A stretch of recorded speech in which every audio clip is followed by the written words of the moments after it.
Hello, my name is Jennifer Morgan, and in this video I'm going to show you how to measure the height of an object using simple trigonometry, in this case the tangent of an angle. You'll need some tools if you'd like to repeat this activity, and these include a protractor, and I've outfitted the protractor with a straw. Although you don't need to do this, it does help to ensure that you're viewing the object along the line of the protractor. I've just taped the straw to the straight edge, and then you'll need a string, and that's used to actually measure the angle. That string needs to be weighted down by some kind of object, and in this case I've just used a set of keys because those were handy and available. And then lastly, you'll need a measuring tape, preferably a long one. In this case we have a 25-foot measuring tape, which will help to measure the distances. The object I'm using to demonstrate how this works is the Saturn 1B rocket, and you can see some pictures of it here. There are actually 3 of these vehicles on display in the US. The mock-up we're using is located in Elkmont, Alabama, and it shows the rocket in a launch-ready position. There are several posters on display with this permanent exhibit, and they provide us with a bunch of great information on the Saturn program, among which the posters tell us that the Saturn 1B was used between 1973 and 1975 for several manned space flights. So in the following movie clips, we first set up the calculation mathematically, and then I have some video of how I've measured the angles of view of the top of the rocket and the top of the concrete platform on which the rocket stands. I also show a bit of a video clip of me measuring the distance to the center of the rocket from where I sighted the angle to the top of the base, but I've neglected to include video of me measuring the total distance due to time. However, I'll show you the results of all 4 measurements following the video when I run through the calculations with you on paper and we reach the conclusion of the exercise. Okay, so as a review, what we know about right triangles and the angle theta. In this case, we know that if this is the angle theta, and this is the hypotenuse, this side is the opposite, and this side is the adjacent. I don't like these. We know that tangent theta equals opposite over adjacent. And in this case, we know that we can express the angle alpha in terms of theta.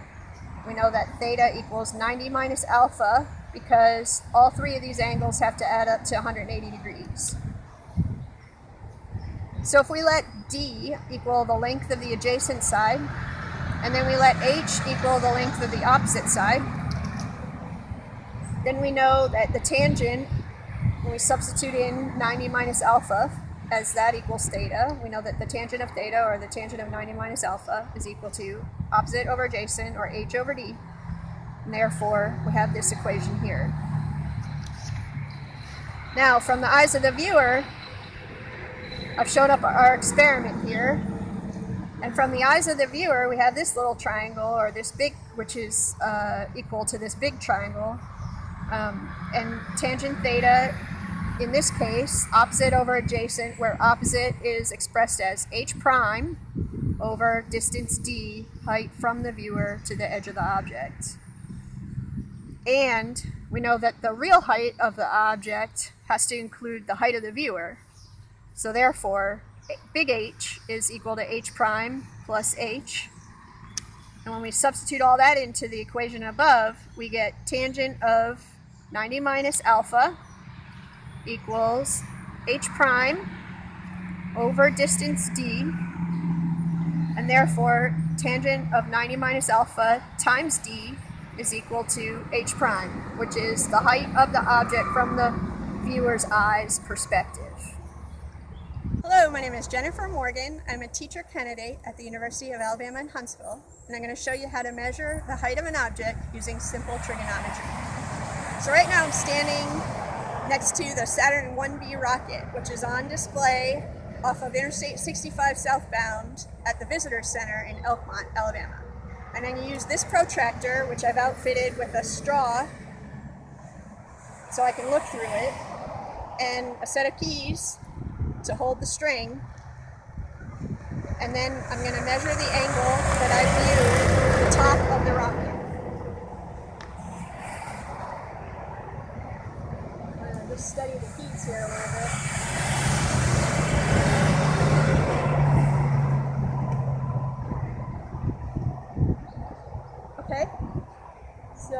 resulting angle is roughly 25 degrees. Okay, so now we're going to measure the angle to from my view to the base of the rocket, which is on these concrete stands. So we need to account for that distance.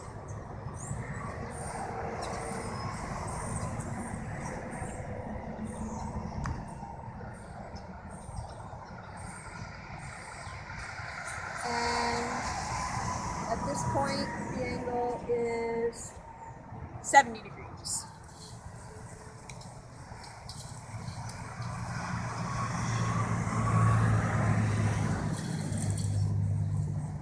So this is to the outer edge of the rocket and to the inner edge of the sidewalk, and then I'm going to measure from this edge of the sidewalk out to where I'm going to stand to measure the height of the object. So far we have 19 and a half feet. All right, so now that we've measured the height of the rocket to include its base platform, and then also the height of the platform itself using angles and distances, I'm going to show you how to calculate those heights, and then we'll see where we come out as far as a comparison between what we estimated and the actual height of the rocket itself. Now remember, we have to add back the height of the viewer, or my height in this case, to both of those calculations, the height of the base and the height of the rocket, and that's as shown in this first diagram.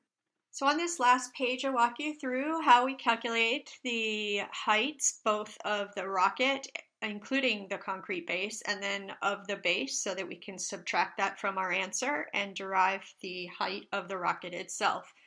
So as you see here, we're using the first angle that I cited to the top of the rocket and the distance from that viewpoint to the center of the rocket to calculate in steps 1 and 2 the height of the rocket to include its concrete base.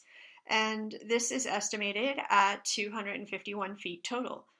And then in steps 3 and 4, we use that second angle, or the angle that I cited, the top of the concrete platform base, and the height from that viewpoint to the center of the rocket. And in this equation, we calculate the estimated height of the base of the rocket, which is approximately 22 feet.